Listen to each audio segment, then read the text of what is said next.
Oh, shit.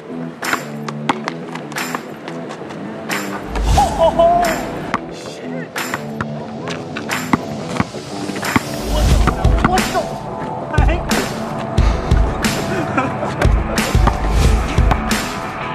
The sun rays from this angle is beautiful.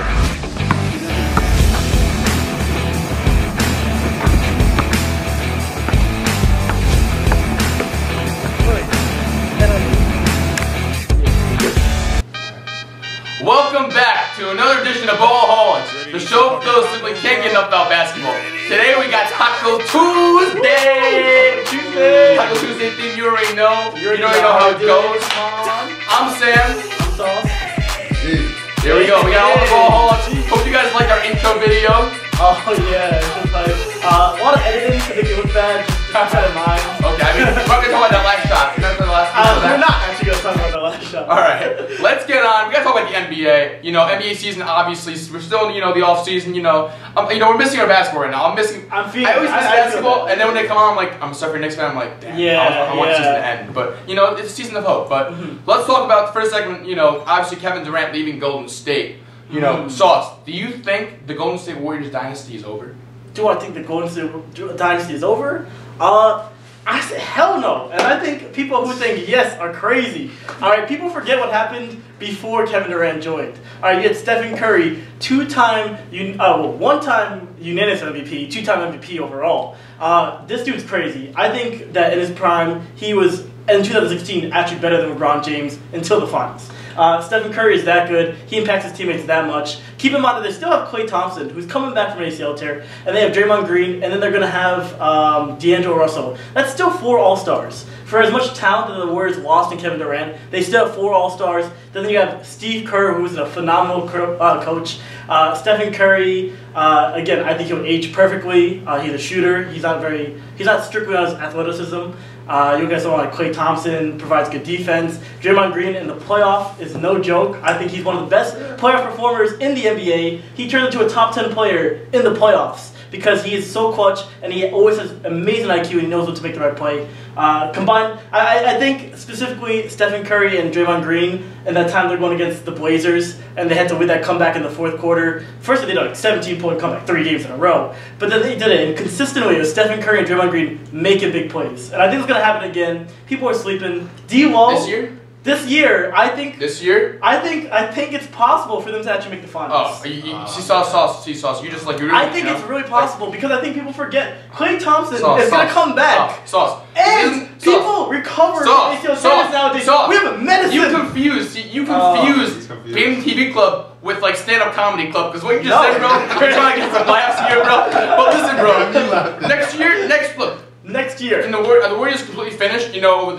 Next 2 years, next 3 years, no. Good. This year, though, they lost a dynamic person of their offense, which is Kevin Durant. True. Kevin Durant allows the Golden State Warriors. Obviously they have they spread the floor, they play fast, and they pass a lot, and they play fast pace. But when they mess up, when that doesn't work, at least they were able to rely on Kevin Durant so these past couple of years. They have a bailout with Kevin Durant. Exactly, they have a bailout. But what happens is, now they lost that cheat code. Kevin Durant was Thanos, and now he restored balance back to the NBA. Now they don't have that, bro. You saw the 2016 finals. Yeah, I saw Draymond Green get suspended on Game 5, but okay. Look, what I'm trying to get at is, look, they lost the 2-time Finals MVP in Kevin Durant. So look. When you lose that, no matter how good you are, you have to get used to not having him on the court. So and now we're talking about Klay Thompson, tore his ACL. So that's going to take time also to get him back, incorporate him back into the offense.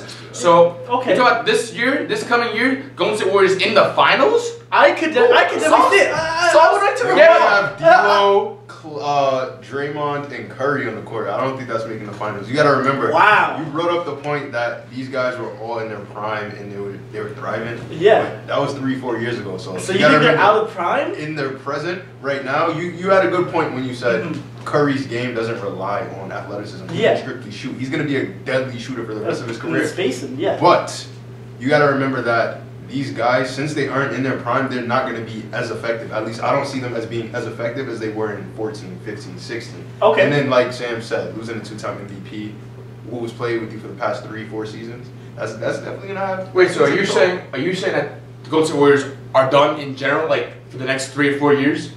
You're saying they're finished. It's clipped. Yeah, they probably won't even. Oh, okay. So you're also. So you guys are both wrong. See, you're both on opposite extremes. Notice I'm sitting in the middle because you guys are on opposite extremes. You're saying the Warriors are going to win tomorrow, and you're saying the Warriors are never going to win. No, the Warriors will win. They're not even making the Western Conference Finals, in my opinion. Ever. As the next 3 years. Yeah, next year or like the next few years? Oh, no, this upcoming season. I agree with that, but how about the next couple Next of years? 3 years, depending on who they acquire, but in my opinion, I don't think D'Angelo Russell's going to stay. So you think they need to acquire players? You don't think they have Steph Curry right now, who, two-time MVP, Klay Thompson, the marksman he is, and not Kevin Durant anymore. Draymond Green, when Kevin Durant's not on the court, Draymond Green, he's, he really speeds up that offense. They're all monsters. You don't think that Klay Thompson, Steph Curry, and Draymond Green, with Steve Kerr as the head coach, not going to make another conference final? No, and I'll tell you why. Because of the young talent that we see coming into the league and piping into the league today. Did you only watch the NBA? Did you only watch the NBA for the past 3 years? No, dude. Each draft class that we see coming in gets better and better. And to think about what these players are going to turn into, you have these guys like your favorite players. You're bugging. You're going crazy. You're going crazy. I can't. This is nonsense. This is nonsense. I agree. This is nonsense. I think your side's also nonsense. Oh, okay. That you don't even think that they can. Okay, I'm thinking Western Conference Finals almost as a minimum. Yes, for this year. Okay, people are really sleeping. Okay, let's take a step back. 2015, right? When LeBron James, Kyrie was injured, Kevin Love was injured. Yeah, they won like 67 games that year. And then without Kevin Durant, they won 73 games that year too. They averaged 70 wins over two seasons without Kevin Durant. So here's the thing also. It's not even the league was weaker. It's that how about the key players on the Golden State Warriors besides Steph Curry, Klay Thompson, and Draymond Green? You had Andre Iguodala on the bench as sixth man. Sixth man of the year. That's a huge loss. You had Sean Livingston. What he did. That's a big loss too. You lost all these key role players, and when you had Kevin Durant, you added another superstar. It didn't really matter. But now that you lost Kevin Durant, who was, you're obviously, you're arguably best player, and then you lost depth in the bench, it's going to take a while for them to get back, acclimated to, playing and getting to that Western Conference Finals. So that's why, not next year, but in 2 or 3 years, we'll see them back. But I want to move on. That's my opinion. We're going to move on to the next segment now. Fair. So, obviously LeBron James didn't make the playoffs at all, last year. Kawhi Leonard was the Finals MVP, but the real debate, I guess, is who is the best player in the NBA right now? Is it LeBron James? Is it Kawhi Leonard? Or is it some other player that I don't know? Here. It's straightforward. Best player in the NBA right now is Kawhi Leonard. That's just 2 NBA championships. That's crazy. Before the age of 27. 2 defensive player of the year before the age of 27. Not only can he play offense, but he plays defense. That's right there. That equates to superstar talent. Not to say LeBron James isn't a superstar. We all know how godlike he is. But when you're looking at Kawhi Leonard, I feel like there's certain parts of his game that are just strictly overlooked. His footwork, his ability to play with a team in a team setting. He's always a plus on the court. There's never a minus for him on the court because of the fact he plays offense and defense. He went to a team that he had no idea he was going to. He didn't even know how to adjust to the system, and he came out with a championship ring on his finger. Who else does that? Okay, no, it's definitely listen. I want to go back and forth. You said that Kawhi Leonard, he won 2 rings before the age of 27. But let's look how he got those 2 rings. San Antonio Spurs in 2014. Kawhi Leonard, obviously a great player. I'm not taking anything away from him.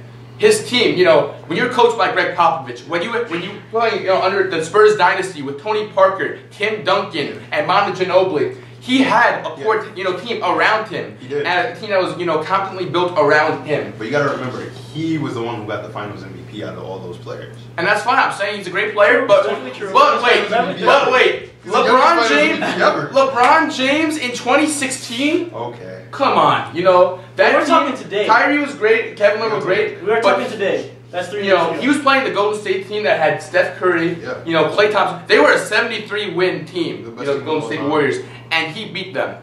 Not all rings are created equally. And my next problem is, I know you're going to talk about Toronto next. He got in. I acknowledge, he got traded and immediately got them a ring. And, kudos to him. Kawhi Leonard, he's a club. He's a great player. He's an amazing, dominant force, two-way player that, people even, Doc Rivers compared him to Michael Jordan, which I don't know if I'm going to go there. No, I see it. The build is exactly the same. Footwork, defense, mid-range. But it's you can't, I don't know if you can mention those 2 names in the same, breath. However, with LeBron James, you know, if you switch Kawhi Leonard and LeBron James, you put LeBron James on that Toronto Raptors team, you don't think they're gonna, you don't think they're gonna lose to Golden State? All right, so even so, they're equal in that aspect, right? But Kawhi, you mentioned Golden State, how LeBron beat Golden State in 2016.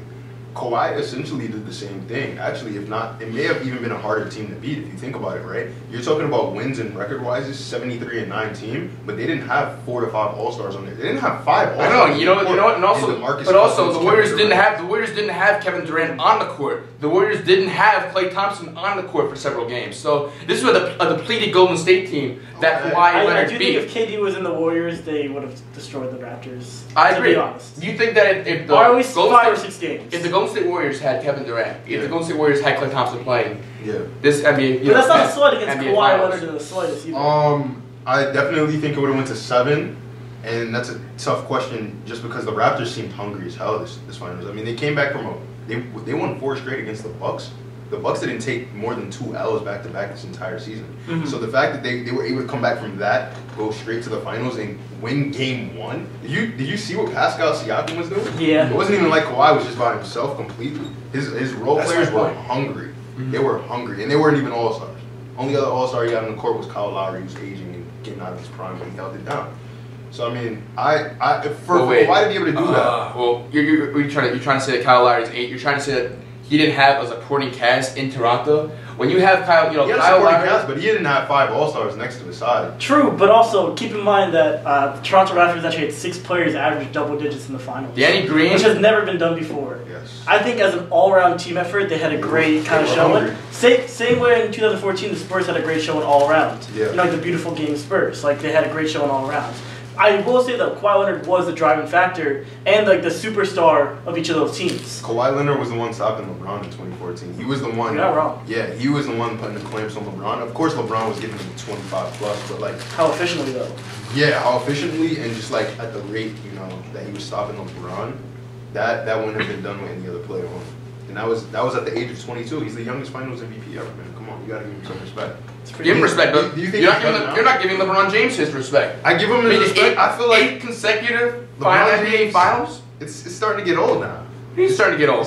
We're about to be in the 2020s, man. The league is getting that's better the thing, though. every year. LeBron is a machine. LeBron's a machine. No, LeBron defies old age. It doesn't matter with LeBron. It could be 20, 40. LeBron James will still be amazing. Like it's just like he's a machine. All right, I guarantee that the Lakers won't even beat the Clippers in the conference finals this year because we know they're both going to Western Conference Finals. Well, I mean, I'm done. Get through the Warriors first. I'm done. I'm done with the discussion. We're done. Paul George on your team? All right, let's go. Next, the Warriors is 6 last. We're not talking about that. We're talking about who the best player in the NBA is, and that's obviously LeBron. You guys are both. I actually agree with Sam. You're really, But I'll explain why. It's right LeBron now, because LeBron had a down season last season, and I think he still put up 27, 8, 8. I don't think that down season at all. That was his down season. Also, there's a little more facts behind the scenes between the third and the West kind of stat. But I mean, he was doing great. He was 27, 8, and 8, and that's like a great year for almost. That's an MVP year for most players. That's true. That's and he was doing it on like 55% field goal percentage. He was doing great. Now, if you're looking, I think the one criticism is like the defense and the leadership. Yeah. I mean. We gotta go on to the next segment. We can't talk about leadership right now. We gotta go on. Time is going. Bad leadership. Hey, quick. We gotta go on to the next segment. There's one thing I wanted to say. Just like we're talking about right now, right? Yes. If you say right now, it has to be Kawhi for the simple fact he averaged 27 and 8 like LeBron. Cool. But he was also a leader for his team and took them to the finals. And so LeBron is right now. All right, next segment. We gotta go next segment. We gotta talk. Look, I can talk the NBA with you all day too. But let's move on from the NBA for now. Let's go to the NFL. Let's look at this past the Giants beat the Buccaneers 32 to 31. And Daniel Jones, everyone's calling him a bust early on when he gets drafted, but he went for 336 yards and threw for 2 touchdowns. You said he had 2 rushing yards, two rushing touchdowns as well. 4 total touchdowns. If you got him in fantasy, cool 34 points. So no, it hasn't fantasy. if you did, what do you think? You think the Daniel Jones is for real? I do. I think he's actually the real deal. I think he's awesome. I think he's really good. I think he showed actually some of that underrated athletic ability, especially with the rushing touchdowns and the rushing yards. I think he's kind of somewhat of a dual threat quarterback, but also he knows like not to be in danger too much. He's not like a rushing only quarterback like maybe Lamar Jackson last year. I think he has a throwing ability. I think he has a good system around him. And actually the Giants' O-line is pretty decent this year as well. I will say, I think there's something to be said about having like a good first game. I think he had an awesome first game. Getting a comeback win with his team after Saquon gets injured. There's something to say that he has the support of the coaching staff and such. I think that he could potentially be the franchise quarterback for the Giants the next 10 years or so. For the next 10 years or so. So I think it's the real deal, to be honest. I'm not gonna say he's not the real deal. What I'm mad about the Giants about is, listen, like Daniel Jones, you draft him early, and he's doing, he's paying you dividends right now. But why couldn't you just trade down? His value was very low during drafting that. You could have traded him down and maybe got some more assets and then selected Daniel Jones. That's my only thing with the Giants right now. So like Daniel Jones, I'm answering the question. Daniel Jones is for real. But you could have gotten so much better value for him. See, Sam, I do agree with the kind of concept of that. But the thing is, there was reports of Daniel Jones having a really good kind of draft workout. And apparently a lot of teams, not just the Giants, were actually interested in them. So while in theory he's going to go like pick 40 or so, it's potential that someone could have reached and took him just like the Giants did. Who knows if like the Redskins were like, Redskins not a good example, but who knows like a different team didn't want to reach for him as well, but the Giants just reached higher. I think that we don't know as much behind the scenes. I actually think there's a higher demand than we actually know, to be honest. I think Daniel Jones impressed people a lot during his workouts, and I think that's kind of why they had to do so. I mean, I can't repeat anything you said. There's always that chance, so. Yeah. Just a quick question. How old are these players?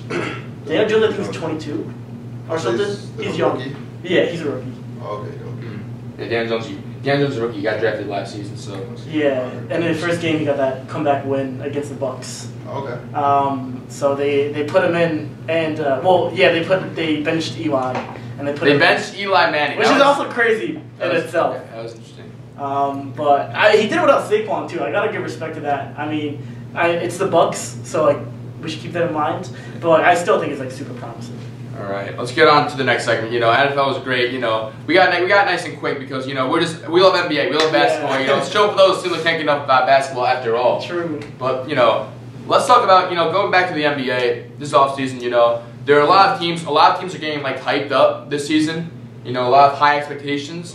But I feel like some of these teams they're getting a little too hyped up. So let's talk about some overrated teams heading into the this NBA season. So offseason. Season. That looks like okay. So 3 off the top of my head. Name Rockets. one. Okay. So the most Rockets. Oh, Rockets. In my opinion, Westbrook and Harden. Come on, they're way too ball dominant. How's that going to coexist?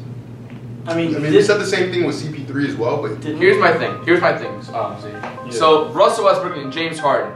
They're very ball dominant, but these players, they've played together before. We look back in OKC days, a couple of years ago. So they have an idea of how each other plays, and I feel like they also have mutual respect for one another.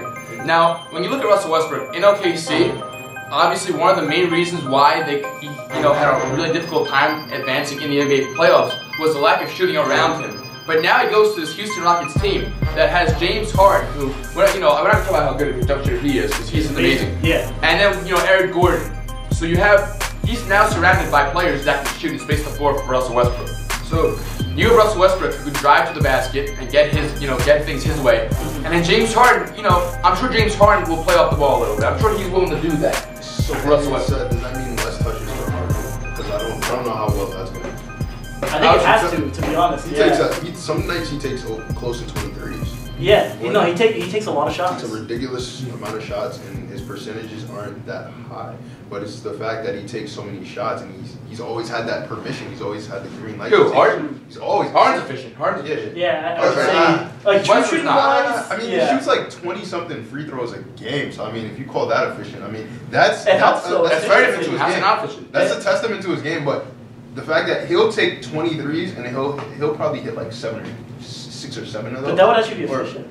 Well, For like if you're thinking like points per possession. Points per possession. You know? Maybe that was a bad example, but Harden's his field goal percentages aren't the highest, so the fact that he's going to be taking less touches, like we'll see how that works out, especially with Westbrook being there now. No, I get what you're saying with the rhythm though, because I think he does need to get in a rhythm. Like he dribbles a lot, and like Westbrook's going to demand the ball himself. Yeah. I mean, I can definitely see some kind of like feud between the two about that. Possibly. The one thing I like about that though is hopefully he'll be more well rested for the playoffs. Yeah. Just because it seems like he always chokes. I think it's more. They both choke. They both choke. And I think that's definitely true. I think also like fatigue plays a big. That's factor. why one thing with like being overrated, like they have to perform in the playoffs. They both put up amazing, flattering stats, but when it comes to playoff time, they just always have a difficult time. It seems to advance in the playoffs. So Houston Rockets definitely a team to watch. Sauce, what's another overrated team you think coming into this season?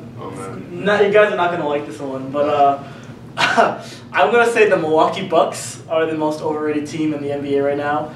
I think most people have the Bucks. Most people have the Bucks coming out of the East and going to the finals. I always top 2 team in the East, and I guess I would put them as the top 2 team. But I just think that Philly will.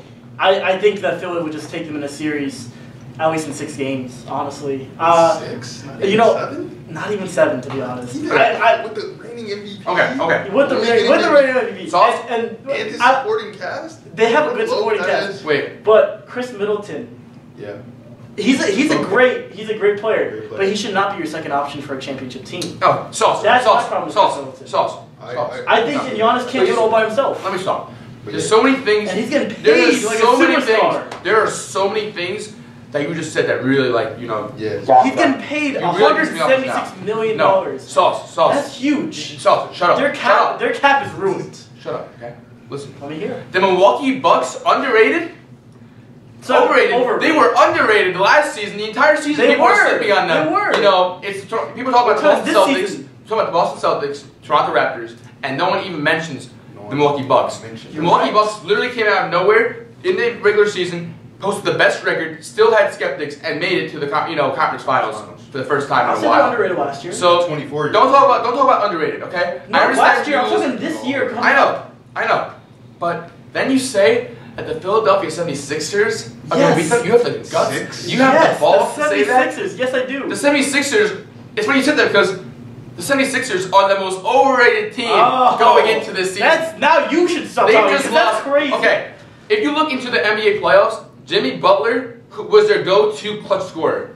They just lost Jimmy Butler. Then you go and you sign Tobias Harris. I'm not taking anything away from Tobias Harris. You sign this guy to a 4-year deal. 4-year max. I thought it was good. Tobias Harris can't be your first option, go-to scorer in the clutch. They lost a clutch scorer. They signed Tobias Harris to a long-term deal. They lost JJ Redick, and now you added Al Horford and Embiid on the same team. Yes. 2 big men. How's that gonna work? Explain. That works because Al Horford can space the floor and shoot threes. That could work. No, that could work. And same thing with Embiid. Not at a good clip, but he could actually shoot threes as well. And I think you're forgetting one thing. The average length of the players in the lineup for the 76ers is 6'10". Yeah. The amount of length that they have is ridiculous. The shortest player they have in the starting lineup is 6'6". For the 76ers. You dared bring up length for the 76ers. But the Milwaukee Bucks, Brook Lopez, Antetokounmpo, and Chris Middleton. You ought to be ashamed of yourself. You ought to be ashamed. Listen, also they added Josh Richardson. No tacos for you. I ordered the tacos. No tacos for you. Okay. Tacos for you. Okay. You have to look at Josh Richardson and how much he brings to the 76ers. Josh Richardson is extremely underrated. He's actually a great shooter and he provides great defense. I can't disagree. I think he's a great slasher as well. One point I'm surprised you haven't mentioned though is Milwaukee's loss of our 50-40-90 guy. Yeah. That's a huge loss for us. That makes me a little shaky, but I think overhyped. Overhyped. We're talking about overhyped. Overhyped. I think the Bucks are very appropriately ranked. Well, how are they ranked? No one necessarily has him as the favorite. People have the Los Angeles Clippers, the Los Angeles Lakers. But I think he's the favorite to come out. Brooklyn Nets. For this year coming up. You think that's overhyped? I think it is. I think they're the second best team in the East, which is amazing. Yeah. But I don't think they're the best team in the East. I could see them making it out the East, but I could also see Philly winning. It's going to be a tough series. I'm not going to lie. But the Bucks already have that experience of going to the East. Yeah. No one in Philly's been there yet. You're right. You're definitely right about that. I just want to say the Philly, they were like one quadruple down shot away from making it to the finals. They were really that close. And then I think Josh Richardson does a lot for them. I think Al Horford's awesome. I think also he was one of the best players against Embiid and now they're actually on the same team. I think that's going to help them in terms of lack of competition as well. Philadelphia 76ers, 4th best team in the East. 4th best team? Oh my god. That's ridiculous. 3rd or 4th. That's ridiculous. Boston Celtics are getting slept on right now. Boston Celtics. Okay. Boston Celtics are getting slept on right now. Sam. And what was the other team? The Indiana Pacers, I think, also. Oh yeah. Indiana Pacers. When Oladipo comes back, that's a serious. I like the Pacers. I wouldn't put them as the same tier. I put them right under the Bucks and the 76ers. Yeah. But I agree. They're going to be underrated this year. I think they'll be really good. TJ Warren was an amazing pickup from the Spurs. I agree. TJ Warren 20 points a game efficiently, and yet they got him nearly for free. Well. Yeah. So it's a great pickup. But the Celtics, I think the Celtics are going to disappoint again. To be honest, I can see that. I don't see it really happening. They didn't really switch too much in their point guard dynamic by picking up Kemba Walker. They moved laterally. They moved laterally. You know, like they didn't improve that much. They didn't get worse, but they're about the same. They still have too much talent that I feel like is going to clog the overall, chemistry and ball movement on the court. I feel like they need to keep 2 superstar players and just a supporting cast around. Right. Yeah, I think Kemba. So you guys think you think the Boston Celtics are also an overrated team heading into the season? I would say so. I mean, it depends on what people rate them. I think people rate them as like the 4th best team. Right. But if you rate them as a 2nd, yeah. They do still have Gordon Hayward, which is something. Gordon Hayward's nice. Yeah. Definitely. Right. I'm not going to get into the Boston Celtics being overrated. I'm done because you guys got me to the point where I just don't even want to talk sports now. So therefore, thank you guys for watching. Wow. This episode's finished. Because you guys, I'm just done. For more content, please check out our YouTube page, BTV6, and we're signing off.